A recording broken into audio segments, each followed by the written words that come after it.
Assalamualaikum, halo semuanya. Kali ini saya akan membahas kelanjutan sebuah alur cerita novel, dengan novel yang berjudul Kaisar Naga. Jangan lupa buat teman-teman untuk like, komen, subscribe, and share ya. Yuk, tanpa basa-basi lagi, kita lanjut ke pembahasannya. Di episode sebelumnya, Zhuo Yirong sedikit terkejut dan berkata, tidak banyak yang memiliki saudara Muyun yang sangat kamu hargai, tetapi bukankah memiliki saingan dalam hidup adalah hal yang baik? Yirong, kamu masih mengerti aku, ucap Zhang Muyun sedikit tersenyum. Lu Ming tidak banyak bicara kepada Duan Muyunyang, berbalik dan berjalan keluar dari panggung pertempuran. Lu Ming, terima kasih. Ketika Lu Ming kembali ke daerah Zukeyuan, Liu Hui mengepalkan tinjunya untuk berterima kasih kepada Lu Ming. Kamu tidak perlu berterima kasih padaku. Aku tidak hanya membelamu, aku hanya tidak suka wajah keluarga Duanmu. Selain itu, keluarga Duanmu dan aku sudah memiliki permusuhan, kata Lu Ming dengan nada senyum. Apakah kamu tidak menyukainya? Liu Hui, serta murid-murid lain dari Akademi Suzaku di dekatnya sedikit bingung. Hanya karena alasan ini, dia naik dan menyiksa Duanmu Yuncong, mereka merasa sedikit bingung dengan pemikiran Lu Ming. Selanjutnya, tantangan berlanjut, persaingan sangat sengit, dan semua orang bertarung dengan sekuat tenaga. Ketika tantangan selesai, hari sudah malam.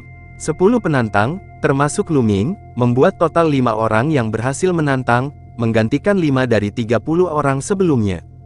Pada saat ini, 30 tempat teratas di setiap halaman semuanya telah lahir. Hanya 5 orang dari Akademi Suzaku yang berhasil masuk 30 besar. Sama menyedihkannya dengan Zukeyuan adalah Xuan Wuyuan, dan hanya ada 5 orang. Ada 8 orang di Qinglong Yuan, dan yang terkuat di Baihu Yuan, dengan total 12 orang. Perlu disebutkan bahwa di antara 4 raja pendatang baru yang menarik banyak perhatian kali ini, Feng Xingli telah tersingkir, dan Lu Ming telah masuk 30 besar sebagai kuda hitam. Adapun 2 lainnya, Ruqi Wang Lingkong 2 tahun lalu, dan Ruqi Wang Duanmu Yunyang 3 tahun lalu, secara alami dengan mudah masuk 30 besar. Feng Xingli masih terlalu muda. Itu normal baginya untuk tersingkir dalam waktu kurang dari 2 tahun sejak dia memulai karirnya. Itu benar, tapi setahun kemudian, atau bahkan 2 tahun kemudian, jika Feng Xingli tidak menembus ranah ahli bela diri yang hebat, maka pertarungan memperebutkan peringkat perunggu akan menjadi dunianya, dan ini adalah kecepatan normal. Tapi bagaimana dengan Lu Ming? Semua orang mengobrol, tetapi secara kebetulan, mereka memikirkan sebuah nama, Lu Ming. Lu Ming baru mulai tahun ini, tapi dia sudah masuk 30 besar. Lu Ming, itu tidak normal, dan itu tidak bisa dihitung menurut akal sehat. Semua orang hanya bisa menghibur diri dengan alasan ini. Permainan hari ini selesai, dan hari berikutnya akan berlanjut. Lu Ming, Pang Xi dan yang lainnya kembali ke asrama. Tidak ada yang bisa dikatakan sepanjang malam, dan keesokan paginya, mereka kembali ke tempat Dabi. Sekarang, undian untuk 30 besar. Itu masih dipandu oleh sesepuh berjubah perak dari kemarin. Sama seperti aturan kemarin, sesepuh berjubah perak secara acak memilih 15 orang, dan kemudian 15 orang ini menarik nama dari 15 orang lainnya. Kali ini, nomor yang ditarik Lu Ming adalah nomor 12. Nomor 12. Sepertinya kita akhirnya bertemu lawan yang kuat. Secercah harapan muncul di sudut mulut Lu Ming. Sejujurnya, di duel sebelumnya, dia sama sekali tidak menunjukkan kekuatan penuhnya. Setelah mendaftar, Lu Ming berjalan menuju tempat duduknya. Lu Ming, kamu dapat nomor berapa? Mulan bertanya dengan tidak sabar begitu dia kembali. Hari ini Mulan tidak duduk bersama kakeknya, melainkan menari mengikuti angin.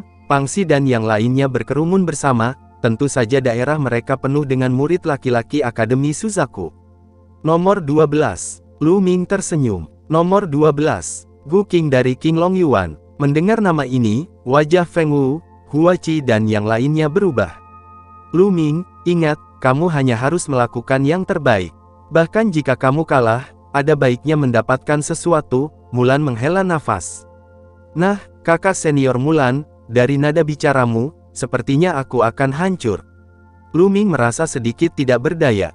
Apakah kamu pikir kamu bisa menang melawan Gu Qing? Mulan menatap Lu Ming dengan kilatan matanya yang indah. Bahkan jika aku tidak bisa menang, tidak bisakah kamu menghiburku? Lu Ming tidak menjawab secara langsung, tetapi mengajukan pertanyaan retoris, lalu duduk, tetapi ada senyum yang tidak bisa dijelaskan di sudut mulutnya. Orang ini, kartu hall apa yang kamu simpan? Mulan menatap Lu Ming dengan kejam untuk beberapa saat, seolah mencoba melihat rahasianya. Kompetisi pertama secara resmi dimulai. Pu Sichong yang ke-19 akan menghadapi yang ke-15 di udara. Penatua berjubah perak mengumumkan. Dengan pengumuman sesepuh berjubah perak, seluruh hadirin langsung mendidih. Ling Kong telah bermain, dan dia benar-benar menghadapi Pu Sichong, duel yang kuat. Saya telah menonton pertandingan ini, tidak tahu seberapa kuat dia sekarang, tetapi tidak ada keraguan bahwa kali ini, Ling Kong pasti diharapkan untuk masuk ke 10 besar, dan bahkan 6 besar bukan tidak mungkin. Ya, Raja Pemula 2 tahun yang lalu akan mencapai waktunya. Dua anak muda sosok itu melangkah ke atas panggung di bawah perhatian penonton. Ling Kong adalah seorang pemuda botak, berusia 17 atau 18 tahun, dengan otot yang menonjol, penuh kekuatan ledakan, batang besi di punggungnya, dan cahaya seperti binatang di matanya. Ini adalah Ling Kong, Raja Pemula 2 tahun lalu, jenius tak tertandingi dari Bai Huyuan, tapi dia bukan dari keluarga Duanmu. Di seberang Ling Kong adalah seorang pemuda yang agak tampan bernama Pu Sichong. Sebelumnya, dia menduduki peringkat ke-19 dalam daftar perunggu, dan dia pasti seorang master. Tapi saat ini, ekspresi Pu Sichong sangat serius. Pu Sichong, saya menyarankan Anda untuk mengambil inisiatif untuk mengakui kekalahan. Anda bukan lawan saya. Ling Kong menyeringai dan berkata. Kata-katanya sangat arogan, tetapi pada kenyataannya, tidak ada yang mengira dia sombong. Mereka hanya berpikir wajar jika Ling Kong mengatakan ini, karena dia memiliki kekuatan ini. Mata Pu Sichong berkilat, menunjukkan ketegasan, dan berkata, Ling Kong, jika kamu ingin aku mengambil inisiatif untuk mengaku kalah, itu tergantung pada apakah kamu memiliki kemampuan. Oh, karena kamu bersikeras untuk bertarung, kamu harus siap untuk terluka. Kadang-kadang, saya tidak bisa mengendalikan diri.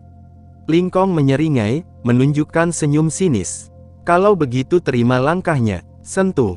Begitu kata-kata Ling Kong jatuh, cahaya ganas muncul di matanya, dan dia bergegas menuju Pu Sichong seperti monster. Cici, cakar tajam menyelimuti seluruh tubuh Pu Sichong. Pu Sichong mencabut pedang panjangnya dari sarungnya, dan energi pedang membubung ke langit, memotong ke arah langit. Ledakan, ledakan. Cahaya cakar Ling Kong bertabrakan dengan energi pedang Pu Sichong, dan keduanya menghilang. Ini sedikit keterampilan, tapi hanya itu, mari kita akhiri. Suara dingin Ling Kong diucapkan, tubuhnya dipenuhi aura ganas, seperti monster humanoid. Dia mengeluarkan batang besi di belakang punggungnya, dan melemparkannya ke Pu Si. Tongkat ini menghancurkan bumi dan kuat. Pu Sichong meletus dengan seluruh kekuatannya, tetapi sulit untuk dilawan. Dia langsung terlempar puluhan meter, gemetar di sekujur tubuh, dan muntah darah. Jika kalah, Anda akan kalah dengan 2 pukulan, bahkan kalah dengan 1 pukulan. Perbedaan antara kekuatan Pu Sichong dan Ling Kong terlalu besar. Kekuatan Ling Kong terlalu kuat, sama sekali tidak ada masalah di 10 besar. Kali ini, 10 besar pasti akan berubah. Di tribun, jantung Lu Ming berdetak kencang, tendangan voli ini sangat kuat, dan dia tidak bisa melihat kedalamannya. Itulah satu-satunya cara untuk menjadi menarik. Setelah itu, mata Lu Ming menunjukkan jejak semangat juang. Ling Kong menang, pertandingan berikutnya adalah nomor 17 vs nomor 2. Penatua Yin Pao mengumumkan. Lalu setelah itu, bagaimanakah kelanjutan ceritanya? Next di episode berikutnya ya. Wassalamualaikum warahmatullahi wabarakatuh.